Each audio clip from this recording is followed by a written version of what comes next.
did you get paid the same amount of money when you were at Booz versus the company that went bankrupt, or what? I do remember signing the contract for Booz, like 45K, and I was like, oh my gosh, I've made it.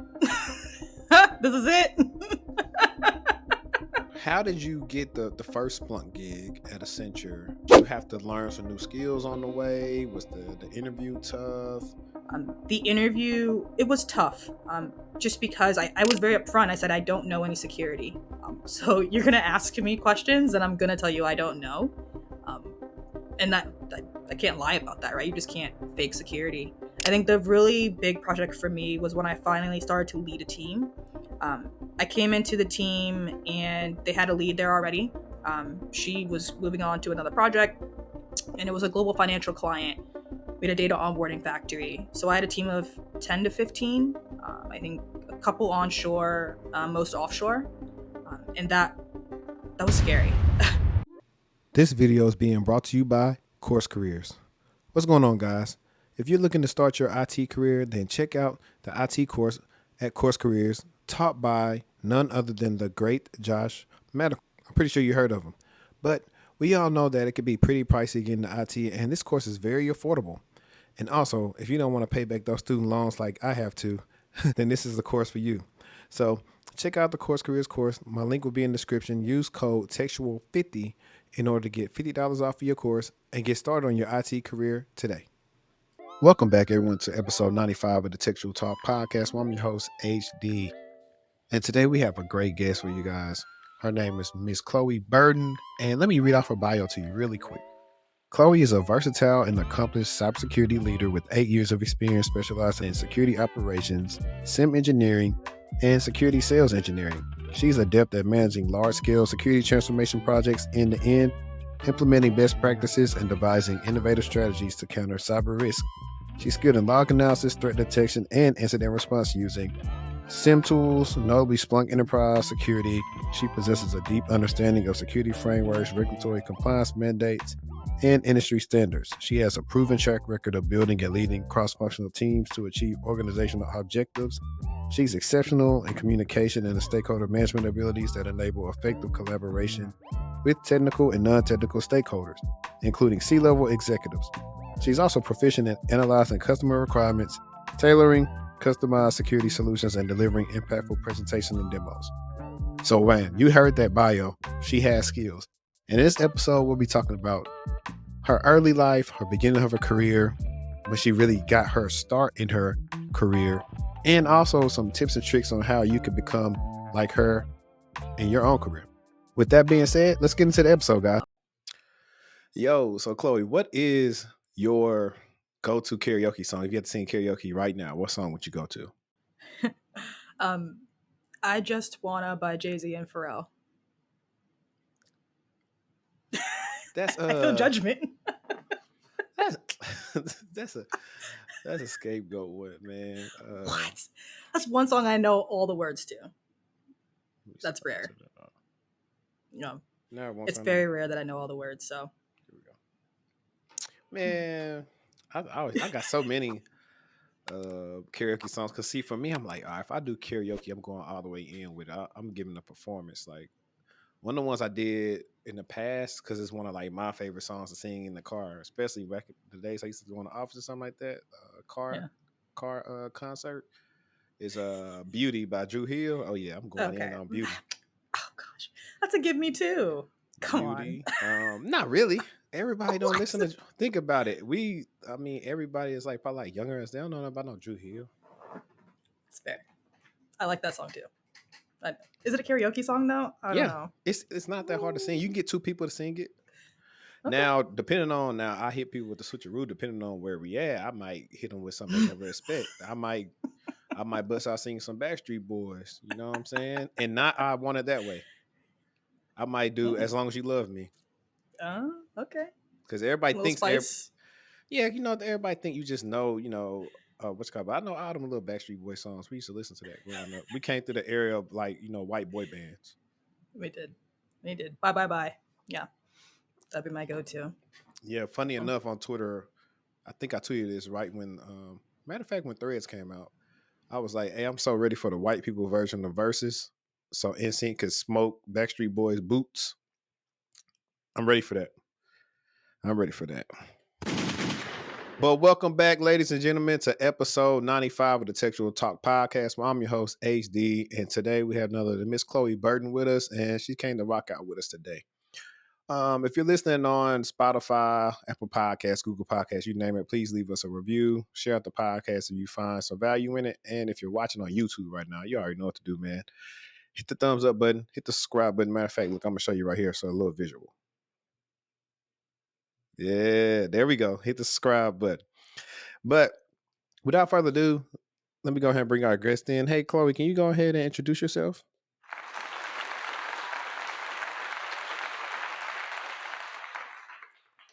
Burton. I'm a security manager at Accenture.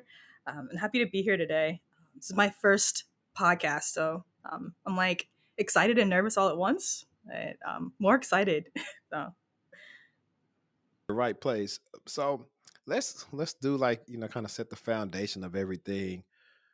I see that. Let me see if how good my memory is. You went to the University of Pittsburgh, right? So are you born and raised in Pennsylvania?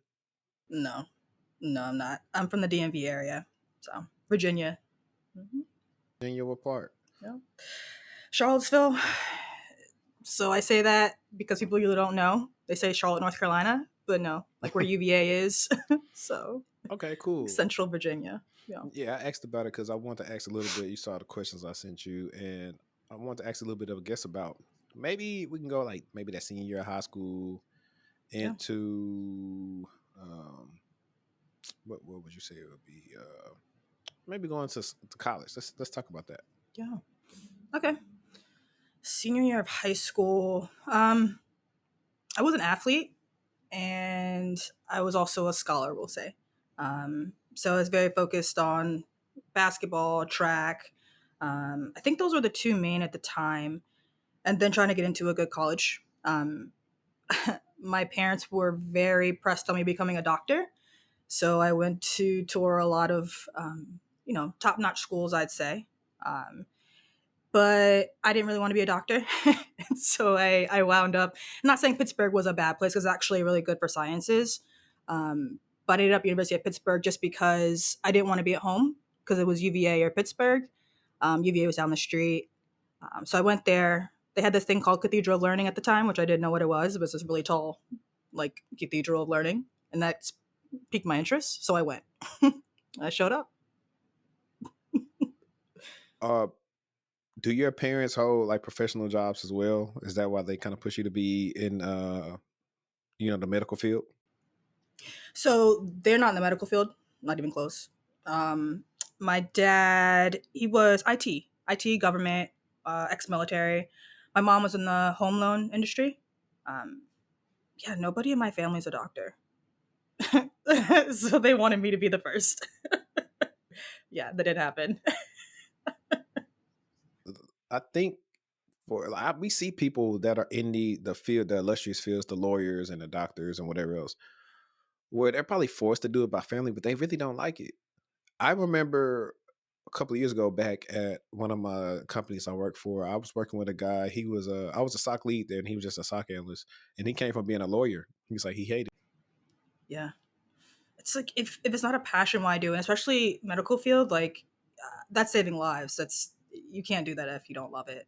Um, there's one thing that I tried. I'll be honest. I took neuroscience. I failed intro to neuro twice, so that was out of the way. Biology, I don't like plants. Couldn't do that. So I ended up on psychology, um, and I thought I wanted to be a therapist, but I didn't. So, a very interesting path. I think I was a therapist in a past life. Were you? Why? I like to talk. I'm a good active listener at times. That's key where I say at times when I want to actually listen. But nah, I say that because I think it helps out though. What I also do with the coaching things, like being able to listen, being relatable, and being able to just make things simple for people to understand and grasp. I have that probably like down packed to a T, and I probably get that from my mom. People used to always call her all the time. She's always on the phone talking. But I want to get into so we get to college and you said you failed neuroscience twice. I want to I want to get into okay, what after that made you decide, hey, you know what, I'm finna get in cybersecurity, or were you just saying I'm just going to get like a IT degree or something? Like what, how'd that go? Yeah, it wasn't until 2013. So I graduated college in 2011. I moved back home from Pittsburgh, and I was still working in the psych field. Um, and it was just high stress, low pay. I lived with my dad at the time, and I remember we had a conversation on his balcony, and he was like, "Come join the dark side." And the dark side to him was IT, right? I was like, "Okay, like whatever." Um, so he had a connection at a small tech firm, and I got the job there. I later learned that they didn't really like me. If it wasn't for my dad, I would have gotten that job. But the stars aligned, and it was a help desk type of thing. So we were working with the federal agency to help them. I think it was financial management tool that we built. Um, so that's how I got into it. I think I never wanted to do security, and so like you can kind of tell, I still wasn't there yet. I didn't really start security until 2018. I was in tech. I'll call it 2013 loosely. 2015 more so at Deloitte. Okay. Yeah, we're definitely going to get into that. I saw that on your. If you saw a little bit kind of my notes, I was researching you. I was like, okay, she didn't work for some power players, man. How so? Like, see, give me a brief spiel, a little bit about. Do you feel like your help desk experience was important to your career? Do you feel like you wasted your time there? How do you feel about it? And I like to ask people who've done it before and where we're at in our careers now, because it gives the people that are doing it now some hope. All you hear a lot of times is kind of a lot of people kind of like bag on help desk, which I get it. I don't like it either, not because of the job, but because of it's not respected. You do probably more work than everybody in the building and get paid the least. And so that's one of the things I don't like about it. But what did you take away from it? Like, how has it been able to help you climb the ranks? Because guys, I'm gonna tell you guys something. We didn't read out her bio, but she definitely she's up there right now. She the big cheese. Thank you. I I learned first off customer service. Um, I think that's just a given. I learned how to manage my time. I learned how to be agile. Um, I learned, well, obviously, I learned some of the technical aspects of it, right, that I hadn't before. So I had to learn the tool or the platform that the company created. Um, um, but I agree. Like, it's so, I hate to say it's not that respected because it is a really crucial job. And I think about it even when I call into like help desk now, um, just being kind, right? And understanding that they don't have all the answers, right? This is literally the first line. And so how to escalate that upwards. So I guess something else I've learned there, right? Who to go to. And I think if looking back at it now, that probably has helped me network better because I kind of just know where to go to, right? But it was an amazing experience. I made some really, really great friends. And I think that really laid the foundation for me to move forward into my career in tech. Um, Without that, I don't think I would have been well suited. And I say that just because, we'll get into kind of the Deloitte era, but I think, you know, Deloitte's an interesting place to be, right? And that helped us. You got to do all this. You got to manage a lot. And so going into consulting as a young analyst, I was ready. And that is a good segue into our next question about that first gig at that first big name recognition at a booze, who's kind of been making I guess some splashes now with some of the contracts that they just been awarded. How was that? What was that transition like? Because I know one of my good friends, when he left from working with us at Optiv, he went to booze, and then that's when he started consulting. He was telling people like, the pros and cons of consulting, but I think one of the big pros is you get so much experience very fast, but it's not a lot of hand holding. How was that? How was that for you? So interesting. Booze was a short stint, but so what happened was the company I was at, they went bankrupt and Booz bought them out. So I continued on what I was doing, except I moved on to the on site. So I was working at the agency. Um, literally with the contract. Like I was a contractor around all the employees. Um, and that was a new experience too. Like I'm in front of the client at all times. They can walk into our office and they can yell if they want to. They can say hi. They can bring me lunch. Um, so again, that was major. Because client interactions, that drives the entire consulting business. It's a customer based, client based relationship business. So it was interesting. But again, like much of the same, except with that interaction day to day with the client, which was fun. Again, I met a lot of federal employees. I got to know the workings of how agencies work, and I felt cool with my badge walking into a building that people can't get into. So it was fun. Yeah, I see that as a trend for a lot of people when they have these jobs. They like to showcase their badge. I mean, for me working for CSRA, I had my badge, but it wasn't. It's just like where it was out at. Like a lot of people weren't over there. It's just like by a community college in the highway. It's like it was like nothing there. Maybe if I would have been working up there, like in the DC area, it would have been a little bit different because people kind of use that as a little flex. Oh, look at me. Like, especially Silicon Valley. They do. Oh, I work at Google. I work at Meta. I work at Apple. Like, I was like, I don't care where you work. I mean, now I could probably social engineer you if I want to. So, right. So, I also want to ask you this if it's not too intrusive. For me, I've told people like my first help desk job, the first contract was 17 an hour. Then when I came on full time, it was like $19 and like 40 cents. So like rounding like $20 an hour. Did you get paid the same amount of money when you were at Booz versus the company that went bankrupt or what? No, it was a slight bump. I don't remember what I was still salary at the first place.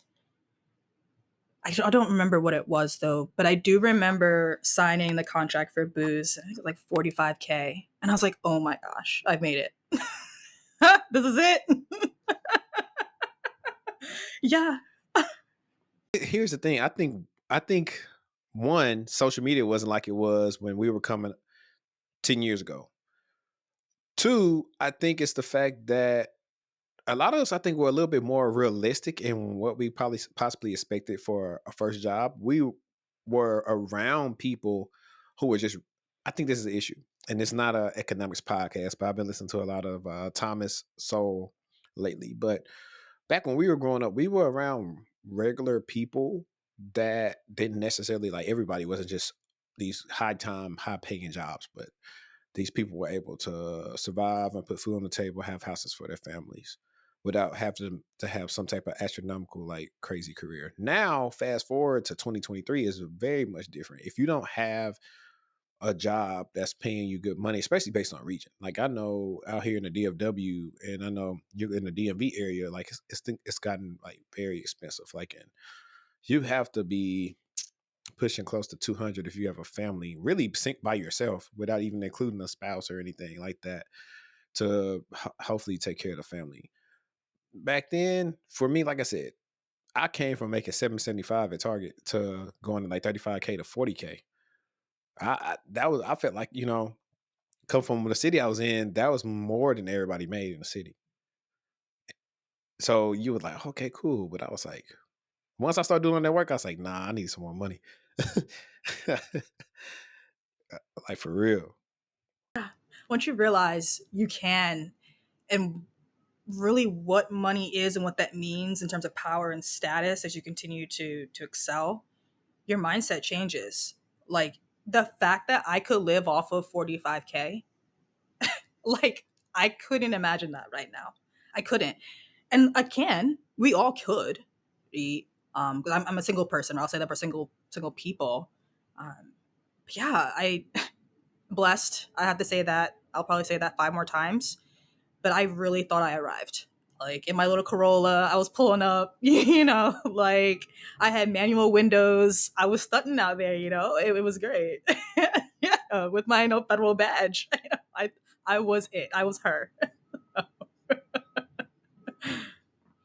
Over to CSC, and so I had I had a bad wreck at the beginning of the year, but I bounced back. I came, put up in the parking lot, had the brand new black Mustang GT.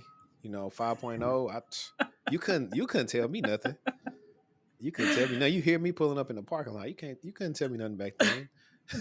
I wish I still had the car, but it was a gas guzzler. I had to get rid of it. I had to. Yeah. You stunted more than me. I wasn't really into cars yet because I didn't have money yet, so I realized. Yeah. But Well, I wasn't really into cars per se, but it was like I've always been this person, and this is like a little gem for everybody listening. I've always been a person that knows like whatever I really manifest a thing about, I'll eventually get. So funny enough, like 2 years prior to that, in like my last quarter in college, I remember posting it on Facebook. I could put it up on the screen if I had to in post production. But I was like, I posted that specific Mustang. I was looking at him. I was like, man, I want one of these. I'm gonna get one, and I ended up getting one. And it's always been like that for every car. I wanted a Maxima, but now I got a Maxima. I wanted a what else did I want? I wanted a Accord. I went and got a Accord. Like so, I mean, even if I want like something super expensive, I'll get that too. But it's always I always do it within time because there's been times when I could get something I wanted but didn't need it. So that's the difference. What people do got to understand. You can always manifest something, but you can also get it at the wrong time, and that's one of the things you got to pay attention to as you start earning more money. You got to look at, okay, I know I can buy it, but do I need it? And that if you can have that mindset as you start making a lot more money, which we start to do in our careers, you'll be fine because you see people who probably make as much as us, if not more, but always either need to hold some money or need some money because they had bad money management and they didn't get a hold or grasp of it yet. So that's just one of the things to pay attention to. So if you're still with us right now, put that in your notebook. Trust me, it'll take you a long way. All right. So we go from booze and Deloitte. So when you go to Deloitte, were you still doing like the consulting analyst help desk type of stuff, or were you finally starting to transition into more of a security focused role? Mm-hmm. So not yet. So Deloitte brought me on board because so at Booz and the previous company, the platform, the financial management platform was based on Oracle, and so Deloitte took most of my colleagues from the company because they have an Oracle practice. So we all went to that practice. Ironically, I never did any Oracle work at all, never, not once. Um, so I lied. I had a little bit of security in there, but I didn't know it was at the time. I was doing, what are they? SSPs, process procedures, documentations, that type of work.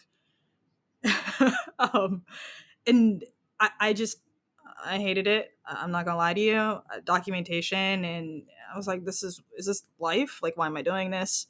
Um, and I've recently just realized what I was doing, probably like within this year, that I actually was doing security way back when. But while I was there, I did a mix of different things. But that's when I got into Splunk, and so that's that's where my career took off. We and I'll call that the tech part of my career. Um, I know I got introduced to Splunk when I worked at the knock.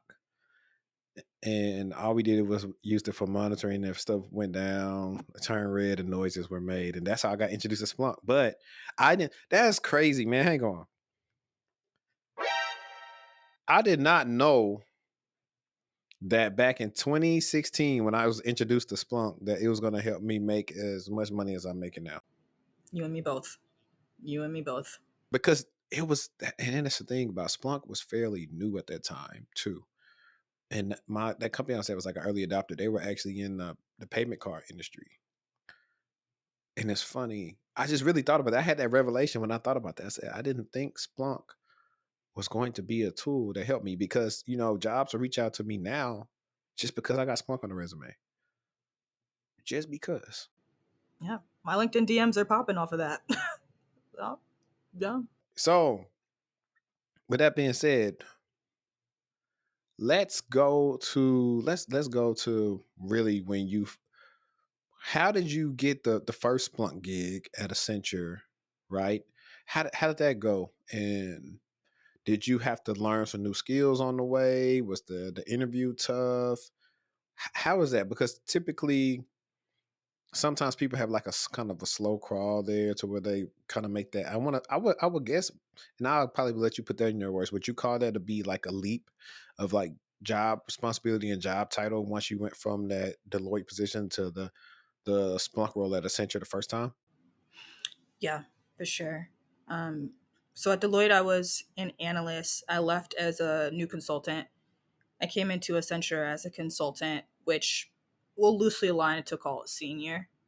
Um, and that had the security overlay. So I learned most of the Splunk skills at Deloitte. So I'll backtrack real quick with you. I accidentally went to a training for Splunk. It was a week-long training with my colleagues. I learned it. Wait. Let's back it up. How do you accidentally go to training? Right. So my teammate was supposed to go. I forgot what happened. He couldn't make it. And they were like, hey, girl. I was like, okay. And so I went to Jersey for a week. Um, and I just learned. Like, it was literally 8 hours a day of Splunk crash course. And there was just Deloitte employees teaching Deloitte employees. I guess we realized there was a need in the market and we had to train up. And there was no security to it. It was just purely Splunk admin, a little bit of architecture. And then from there, I went on some projects. I did more federal projects and then I started to do some commercial projects. And one in particular was very grueling, but it taught me a lot. We were helping a client. It was Black Friday, so they wanted to see store health. So we had to build massive queries in Splunk to basically just have pie circles go red, green, or yellow, and then also make sure that they're colorblind appropriate. So it was a lot behind the scenes, but I think that project really accelerated my Splunk learning because I didn't know how to do that.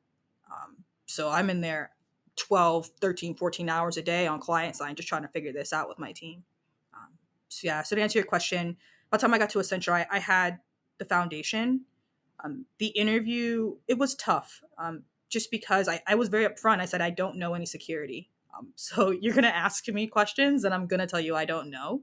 Um, and that I can't lie about that, right? You just can't fake security. Um, but they told me, we'll give you a chance, we'll teach you, we'll train you. And they did just that. Um, and so then I got in my first engagement. It was just me and one other person.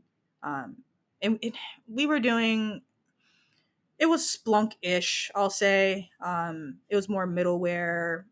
Like, I don't know. It wasn't like too much Splunk involved, I'll say. I think the really big project for me was when I finally started to lead a team. I came into the team and they had a lead there already. She was moving on to another project, and it was a global financial client. We had a data onboarding factory. So I had a team of 10 to 15. I think a couple onshore, most offshore. And that was scary. um, I didn't know how to manage. I just barely knew Splunk, right? I think I had just gotten my architect or hadn't gotten it yet. Um, People are looking at me for answers, and the client just happened to be in the Virginia area, so I'm on site, so looking at me for the answers too. And then I was a consultant, right? So then I was playing a manager role, and then our senior manager left, so it was just me, and I was like, oh gosh. um, but you learn. I did it, and one day I woke up and I was like, you're the lead. Here's your confidence. Go. That's what it was. Um, Man, that's a lot. it's a lot. It's a lot. I want to touch on something that you did, that you said when you did the interview for the position, and it's something that I was telling a client of mine. I've been having him record his interviews and critiquing them, and one of the things I was telling him is that I could see in the interview like you are. Well, I pretty much told him it's okay to say you don't know something instead of just giving an answer that sometimes may not make sense for what they're asking you. Right. And I've told people this before, like on some of my episodes before. I was saying, hey, it's okay if you don't know everything in the interview. Just be upfront with them. So the fact that you didn't waste their time kind of is one of those things where if I have people on my team, I know who knows like what you don't know and what you do know. And I know you're not going to waste a bunch of time acting like you don't know something when you just ask the person that you need to ask for it, which we can save time and alleviate everything. I think that was pretty good. on your part to do that because you already knew how to use the tool. It's just you have to learn the other parts of security. And so those are some of the things I actually tell people sometimes too. It's like, if you got a skill set, it's cool. Some of the things you can be taught if you already know how to use something.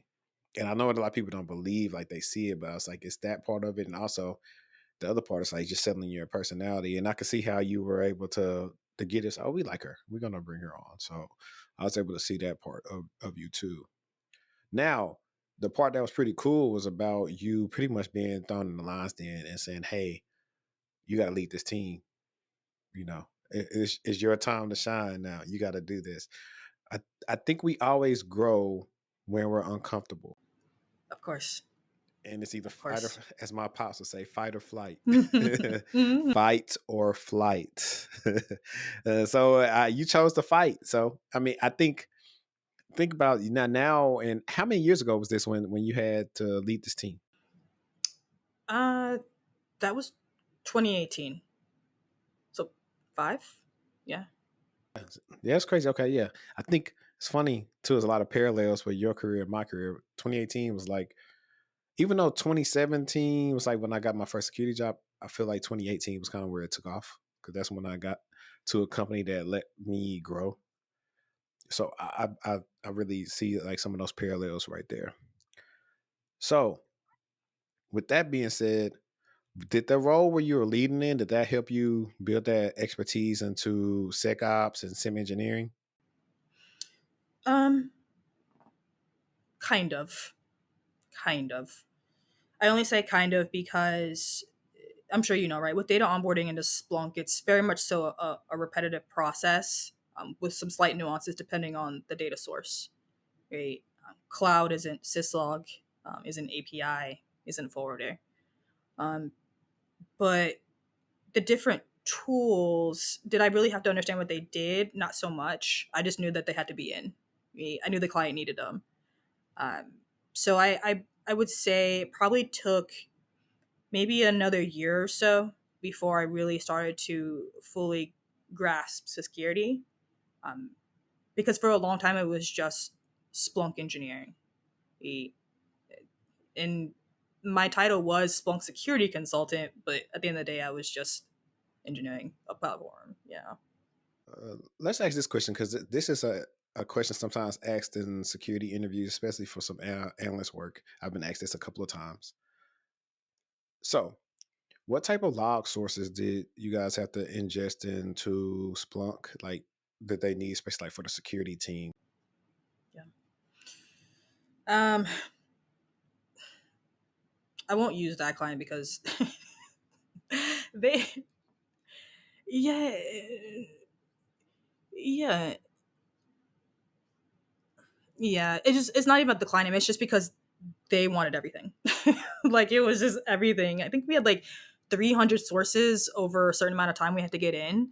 So there's not 300 security tools. Well, there probably are, but um, so if I'm thinking, we'll fast forward a little bit in my mind when I've actually had to think about what tools to get in. Um, I think I go network, EDR, cloud, um, and then I'll do the operating systems, right? Windows, Linux, whatever varieties you have. Um, those to me, those buckets are typically priority, and most of the time they should have a subset of those. Should. Oh, it just depends, right? But yeah, those 4 or 5 buckets. Yeah, I remember I had to like list them off. And the reason why I asked you that, and I'm trying to get that to the listeners, is because it's one of those ways you can also think about how do you attack answering certain questions. So if you know what type of log sources are in the SIM, then you could particularly answer a question that's given to you. Because I have a slew of like I did like a couple different times. Like I had the SOC interview entry level questions that I would ask. Like I have like on my YouTube, my TikTok, IG, and so occasionally people actually just comment on these things and they'll say, "Oh, how use AD logs or whatever," and I say, "Well, how you access them in case you don't have access to the AD console?" And so I asked them that because I want them to realize that everything they need is going to be in that SIM. Now you're just going to have to figure out what are you going to do and how you're going to look at it.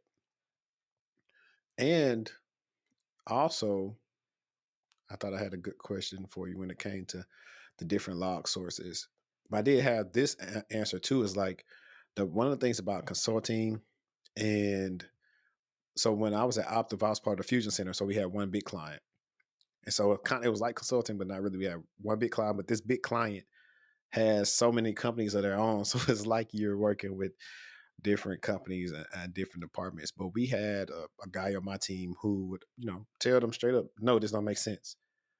I think that's very important. Sometimes people really they want the contract so much they'll do everything they say. It's like, no, you got to draw a line in the sand because typically what happens if people just want to listen to everything the client tells them, do it, and you're not taking anybody else's input into it, it's going to cause your team some grief.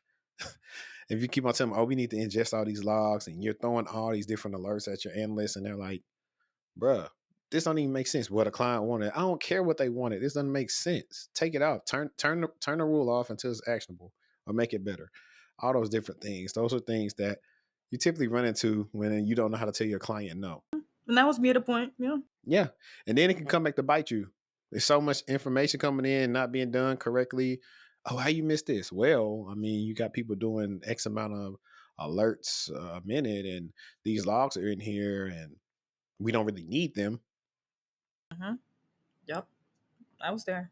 I was there at a point. And I mean, with Splunk too, before the workload model, ingest was a big thing, right? So if you imagine we had that client, they wanted all these log sources and no one told them no. I wasn't telling them no, right? And you're just gonna go over your license, and that's money out of their pocket. So yeah, that's a tough line to balance often, and I think something I still deal with to this day. How do you tell your client that when they really, really want, they really think this is going to be it. This is going to be the source that's going to get us that visibility we don't have, and maybe, but is it? Like, have we really vetted it? Is it just because it's going to make a pretty dashboard? What are we really getting with this? Technically, some of that stuff they can just have some rules about it, and then have the analyst or whoever is working on it pivot into the actual console of that tool without having the logs in. If they don't actually need it, if it's like low volume. And I was going to ask you something about you said something just now. You were talking about telling them no licenses. Oh yeah, another the funny things about licensing and everything else is when they want tools to be stood up because they're paying for them. Like so, we had the engineers that pretty much were the platform owners of all these different tools, and it was like, well, why are we using this? Like we had Phantom for the longest, and we weren't using it. It was like, well, we don't have this in place in your environment, and this and this. Well, we want to use it because we're paying all this money for it. So you have to sometimes just rush and put something out there just because.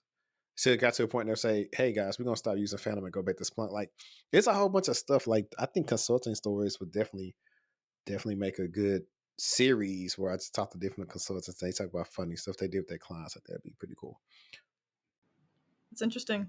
It's a very fun world. I tell folks, I'm like, what do you do? I was like, I tell the time on your watch to you, right? That's kind of how I describe it. And you'll ask me, is it 5:30? Well, it kind of looks like that, but it depends. Right? It's kind of how I imagine it.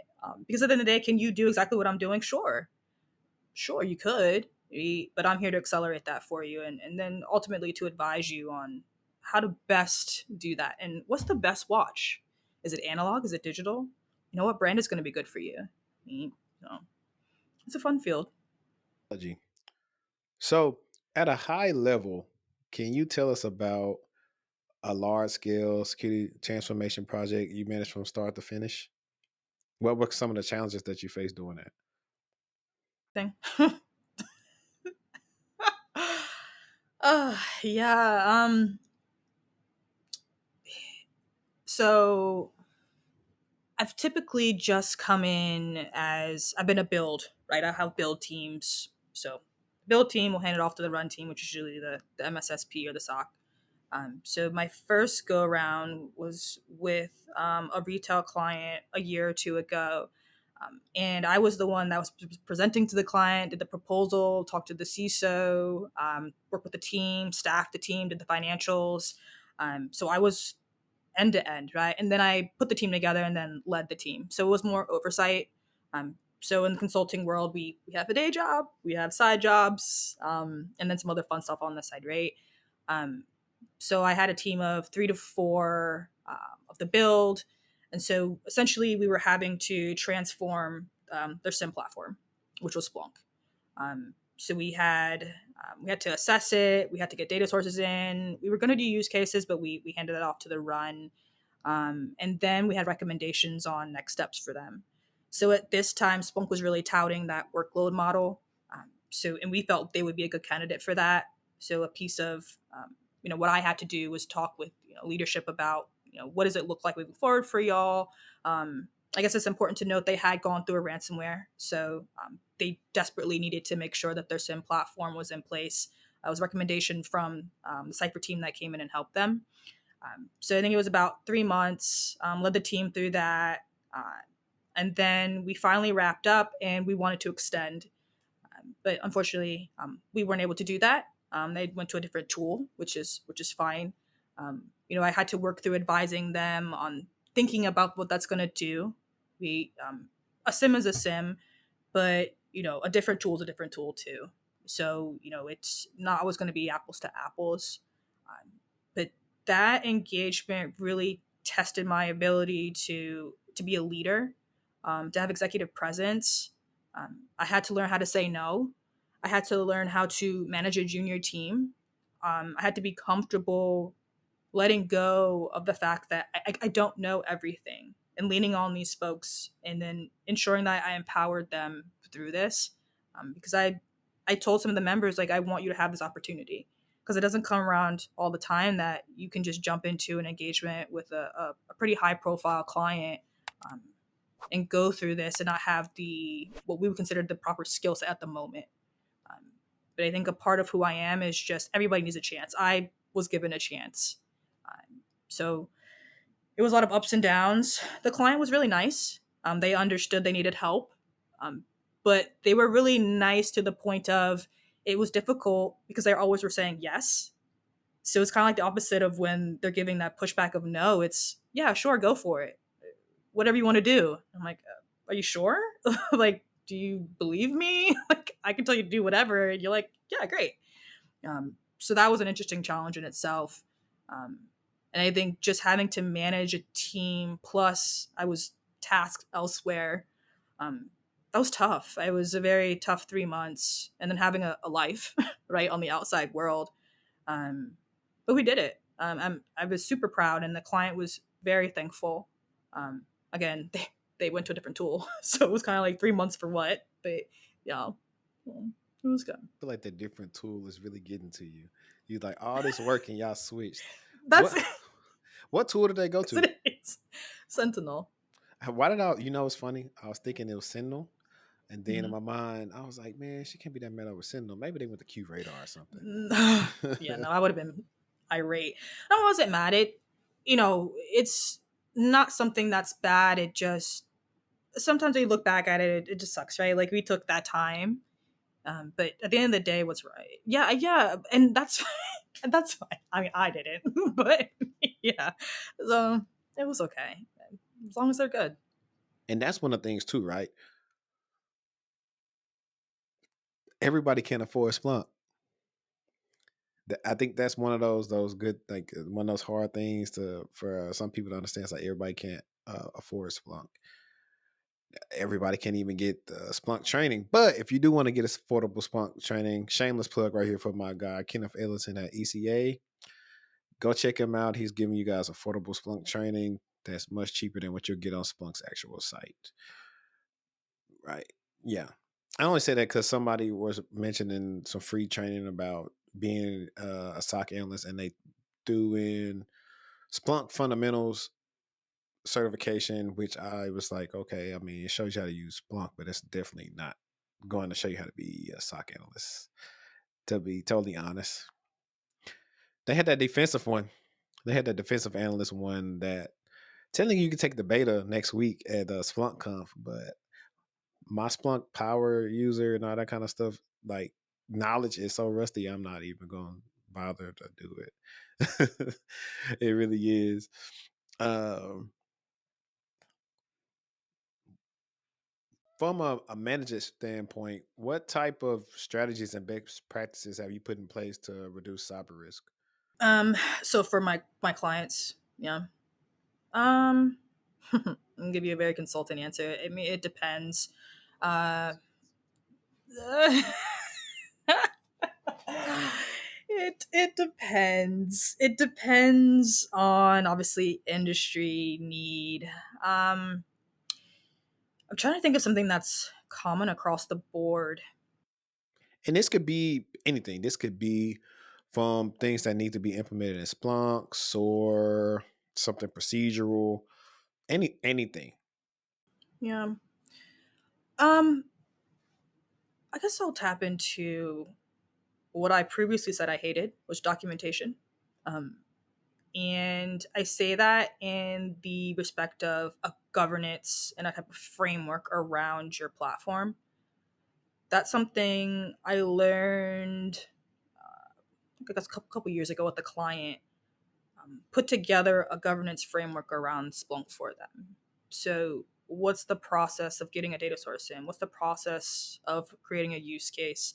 The maintenance, the architecture, like all these things that I think as engineers and technical folks we will take for granted sometimes. Because in consulting, right, we get up and we go. 3 months, 2 months, we're gone. Somebody has to come in and figure out what you've left them.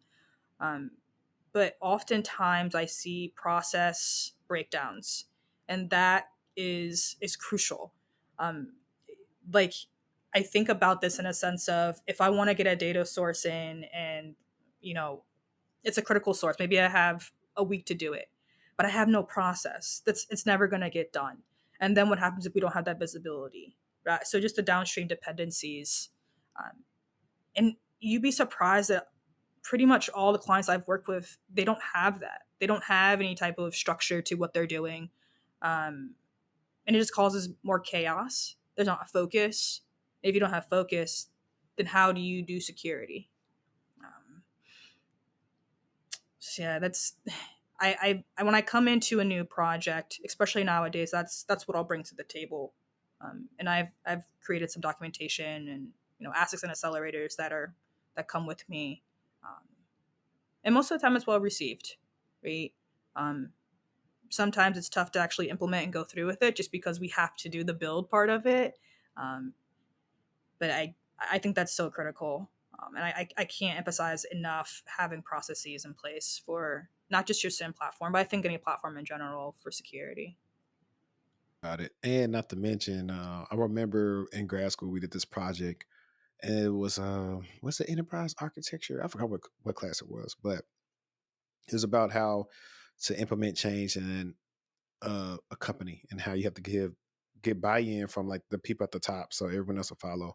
And that's one of the hardest things to do when you come into a new environment. Like even now, I'm about to be on month 6 at this new company, and we're going over all of us, like the 3 new people. They put all 3 new people on like on the same shift, the swing shift. So we're doing different tabletops of how we do instant response and all this other stuff. And if you don't have those things in place, then hey, for me, every time I come into an environment, I always look at, okay, how many um, notables are we actually escalating? What are close positives? What are we close with the same close nodes? I'm always looking at that stuff because I used to do QA for our analysts at Optiv.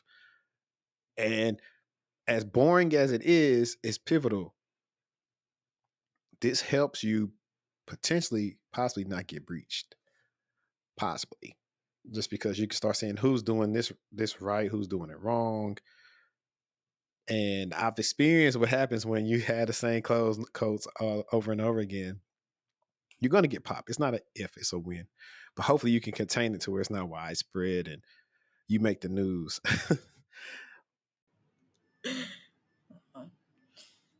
It seems so simple. And I mean, you talk about QA. I didn't realize how important that was until recently either. But you're absolutely right. And I,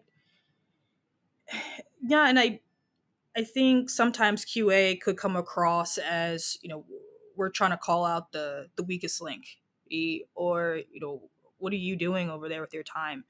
It's not really about that. I think about it in the aspect of we're trying to improve, right?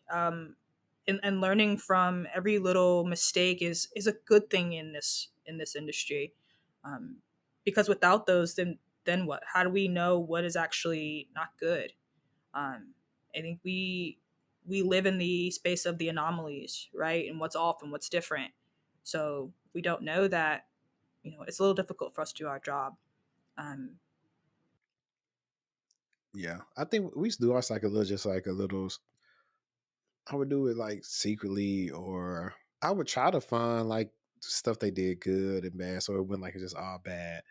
But that part of being elite was also pretty cool because I still knew just from occasionally, I wasn't eyes on glass, but I was like the escalation point. I would know what we still were dealing with, and it made it easy to speak to in meetings. And I think that's one of those critical things too. Is like that buffer between the other analysts and the lead, and then the management. I think that's a crucial role. That's like their eyes and ears right there on the field. And sometimes if you're not doing that stuff actively and you're working on all this administrative and client stuff, you could possibly miss some things. That's one of the things that I learned in my career. yeah, we're all human. It's okay until it's not, until you get popped. But it's okay. Like, and I think that's obviously where automation comes into play. But um, we're gonna make mistakes, and you can't be so scared to make them. I But again, it's dependent on how you make them, how big it is, but it's okay. So, what type of security frameworks and industry standards do you have experience working with, and especially like you were saying when it comes to to a sim, right? We know that for certain compliance standards, certain logs have to be in place, certain alerting has to be in place to appease whatever compliance that the company needs to fit in based on the industry standards they're in. Which ones are you familiar with, or which ones do you see that people maybe should learn so they could make sure they always have a job, or at least attempt to? Yeah, sure. Um, I'll think about it. Some regulatory, some of the common ones like PCI, HIPAA, SOX. I've had exposure. I think HIPAA and PCI, I probably understand a bit more. SOX is still iffy. Um, and if I'm thinking about like security framework, MITRE. I love MITRE. Not a plug at all. I just really do. Uh, I know like Cyber Killed Shade and some of the other ones, but for me, MITRE makes sense. For someone that doesn't have a formal security training background, and just being thrown into, again, another engagement where I had to map use cases to MITRE, um, that was everything for me. I understood so much. And I anchor on that. And again, as I continue forward in my different engagements, I use that.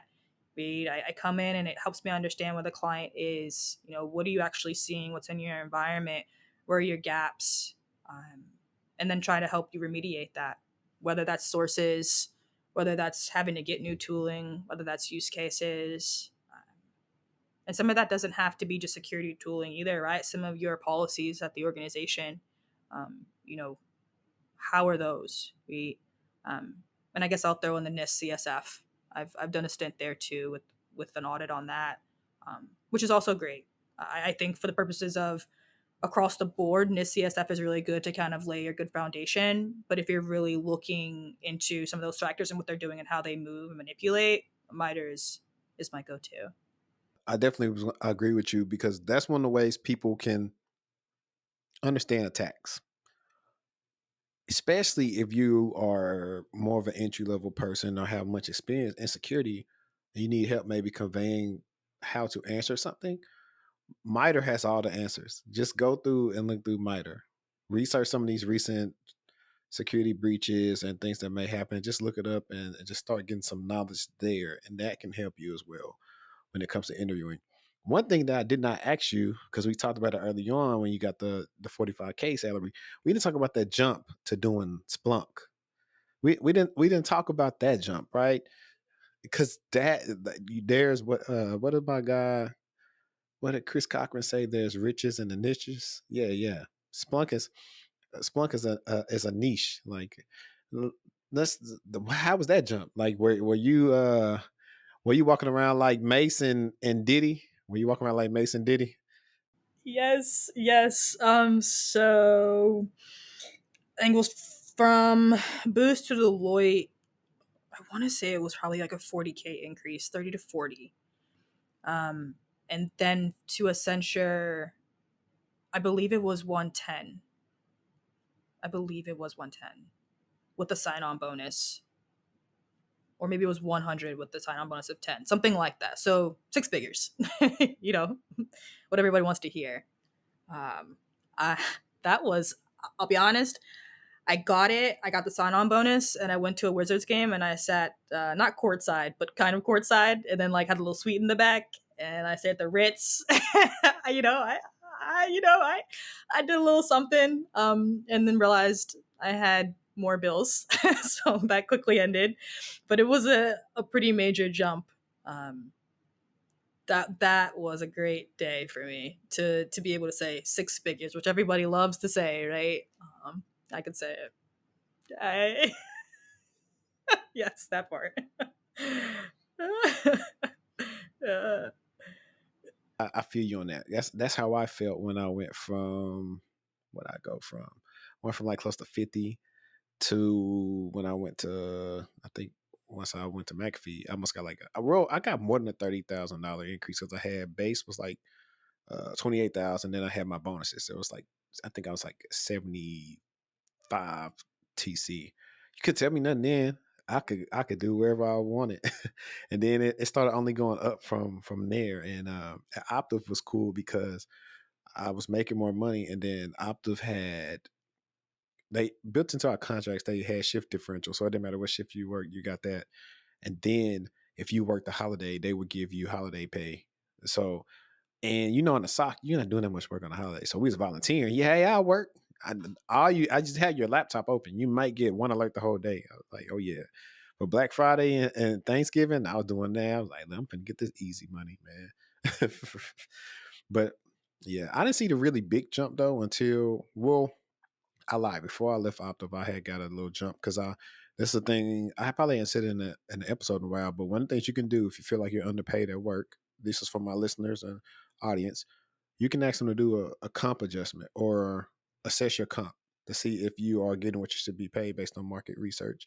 A lot of times they'll look at your job title. They may ask you, uh, how much schooling did you finish, your years of experience, yada, yada, yada. And then they'll look at it and they'll say, oh, okay. So right before I left Optiv, I did a comp adjustment and they finally pushed my base up to, what was it? I think it was like 105 or something like that. Cause I was already like getting like 90 something. But then once I left there, my big jump happened when I went to Goldman Sachs. Like when I got in finance, I started getting bigger jumps because it was easy to do. So I had went from that one, I think with a bonus, which Opted didn't always get the bonus, that would have put me at like one low key, it would probably put me at 115. I went from there to what was it, 165 or something at Goldman Sachs. And Goldman Sachs also had the guaranteed bonus the first year. So I got my first big bonus last year in 2022. Yeah. Yeah.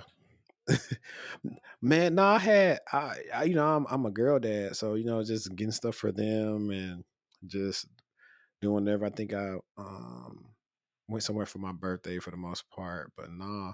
Then this year I did the same thing. I was able to get like a bonus from JP Morgan, and then I also got my sign on and bonus from the new company. So I've learned some stuff on the way. And the good thing is now with our skill sets, there are always companies willing to pay more as well. Because the knowledge that you get, everybody doesn't have. So all people really got to do is just put their head down and put the experience in. Now, granted, I also tell people they can, because of inflation and stuff like that, like 6 figures, you can get it faster now. But a lot of people aren't ready for it because we talked about in the beginning how they can't even manage the money they got now. How are they gonna manage 6 figures? And that's one of the things people got to ask themselves. It's not really 6 figures either. And after tax, like you said, you're not making that. I think once I realized that, the goal became I want to make 6 figures after taxes, and not just 100K. I want to make more than that after taxes. I'm glad you said that. That's definitely me with the business and the branding and all the other stuff I'm really trying to do. Because hey, you just got to, because they take out too many taxes. Don't even want to talk about it. When they get taxes, we get taxed as much as people make in a year. But what type of, like, so the people that are wanting to come into this industry now, right? Or if they say they want to do, hey, I want to do what Miss Chloe does, what would they need to do? Like, what skills do you think would be important for them to do your role? Soft skills. Um, I'll teach you, and I'm sure a company will tell you, I'll teach you the tech stuff. I'll teach you the what we'll call them hard versus soft. But like I said, right, at the help desk job, the customer service, the time management, being able to network and know where to go for help, those things get lost in the sauce far too often. And speaking as a manager that staffs teams, when I do staff teams, I look for folks that are able to do that. I look for folks that are good communicators. And it sounds really cliche, but it's very important.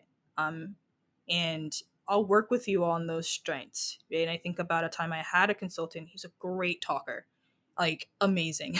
He convinced me of a lot of things. I was like, wait, what? Did we do that? I was like, okay. But technically, he wasn't as strong. But I was like, that's okay, right? We'll work through that, and we sure did. Right? We've had sessions on the side, stay up late and do it together, get up early. Um, but some of those soft skills that you just need to come to the table with, and um, because you have to have a presence.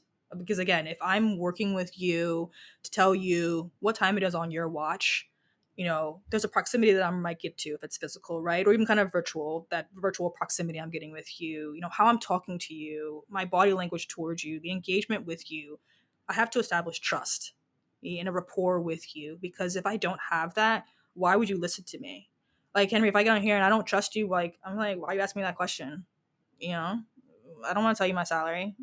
Okay, next, right? So all of those things are, to me, way more beneficial than becoming a Splunk architect. Well, still do it if you want to, right? There's nothing wrong with it, but if you can learn all the technical, but you can't talk about it, you can't talk to it, you can't bring it upwards to business level or to executive level, you're gonna kind of be stuck in a space, right? You're gonna kind of just get labeled the person that's just gonna do the tech, which is great. You can do that and you can move up. But I think, and I tell folks all the time, it's a superpower for me to be able to do both. I can get on the keyboard with you, but then I can also bring it up. I can present it to you. I can talk to you about it. I can talk to the C level about it. Um, so those soft skills, you've got to come with some, if not all. Yeah, I think that was one of the things. Those are some of the things that people neglect, that they don't think that are important. But you just be surprised at who would just want you to come on just because they like you, and who you interacted with. Like, I remember before I left GS, I was getting a lot of good reviews from different managers and stuff like that when they were interacting with me when we were working on a project we were working on. They had like an internal ticketing system that they had used. Why, I don't know. It cost more money to upkeep than us finally moving over to ServiceNow and then their security module. And so I was helping with that. And I think one of the biggest things, like you see in most industries, phishing. So that was our first project working on. Hey, when somebody does report phish, it automatically comes into it also automatically makes an incident. So that's one of the first things we worked on. Funny enough, we were working with KPMG on that.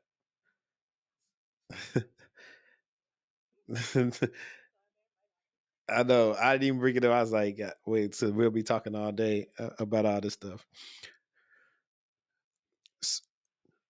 So you gave them kind of like the blueprint of of course, using the soft skills, but really quickly on hard skills, maybe if they don't want to take as long as a time to get to where they need to be, what are some things like they possibly could learn like right now, maybe on their own, that would help them basically be able to do something with Splunk, whether it's an architect role, whether it's engineering, whether they're doing like analyst type of work. What could they learn?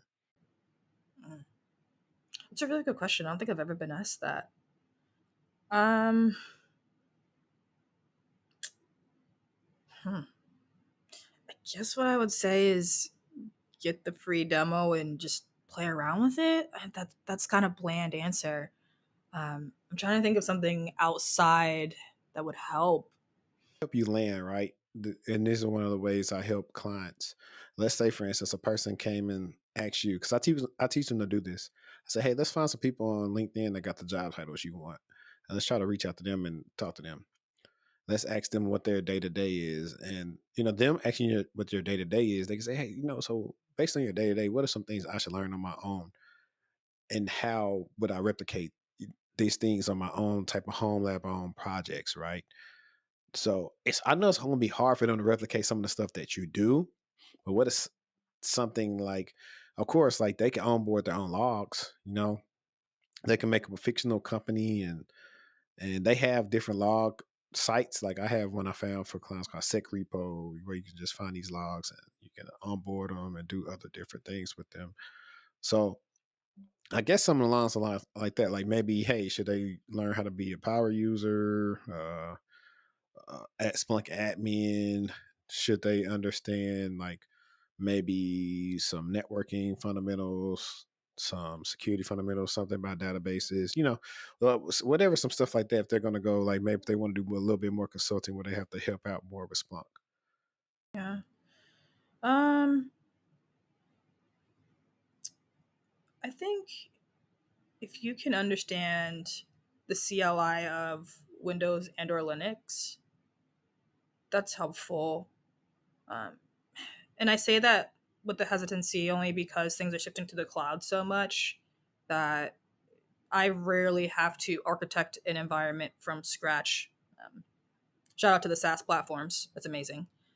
Um, but what I've realized that can bleed into other aspects of security, which I didn't realize beforehand.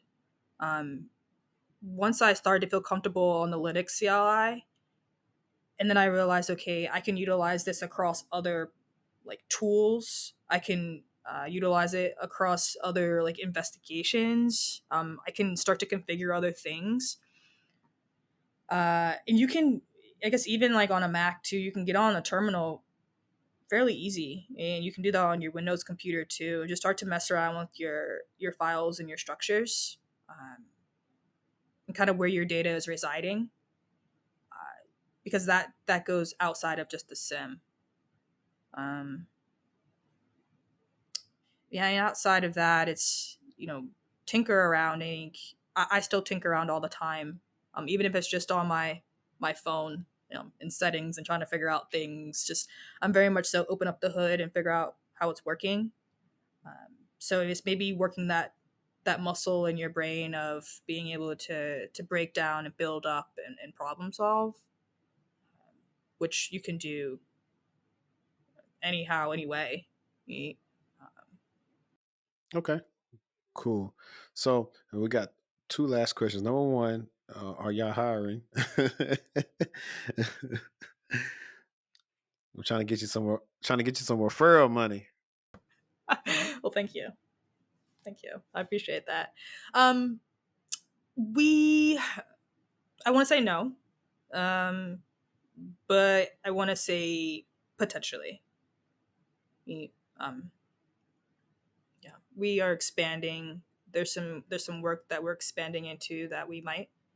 Um, I'll let you know for sure, obviously, and anyone else. But it never hurts just to ask.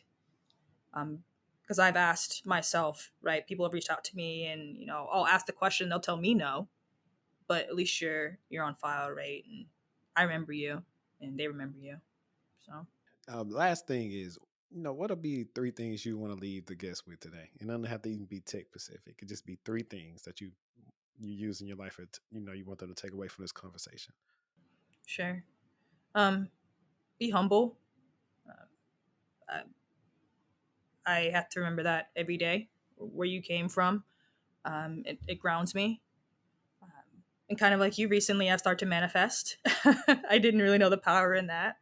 Manifest and those affirmations, which is another thing I didn't really believe in. But telling yourself, you are worthy, you are here for a reason. I'm working through that personally. Um, and make sure you enjoy what you do. Uh, I would probably not be doing what I am today if I didn't enjoy waking up and walking up to my office and doing this. If you don't enjoy it, just don't. Um, yeah, those are my three things. Solid three things, especially touching on enjoying what you do, because a lot of people don't. They do it for the wrong reasons and burn out. And that's one of the causes for burnout. You're just doing it for the money. And it's only so much money is going to keep you going. It's got to be a little bit more intrinsic to keep you going. Yeah, that's real. That's real. And I want to tell you one last thing is you were talking about manifesting cars earlier. I didn't tell you. I wanted a baby blue Range Rover. Don't ask why. A Carolina blue. I'm sorry, not baby. Carolina blue. I manifested that. I didn't get it, but I did get a white one. So there we go. I'll leave you with that. So manifestation is real, even if I didn't really believe in it at a point. I guess I was doing it somehow, some way. So Yeah, definitely, definitely. no. Well, guys, I appreciate you guys for tuning in today. This has been another episode of Textual Talk. If you want to watch this, like I said, with no ads, make sure you tune in to the Patreon. If not, you'll be seeing this on Monday or listening to it on a Saturday. But like I always say, guys, until next time, let's stay textual. It's your boy HD, and we are out.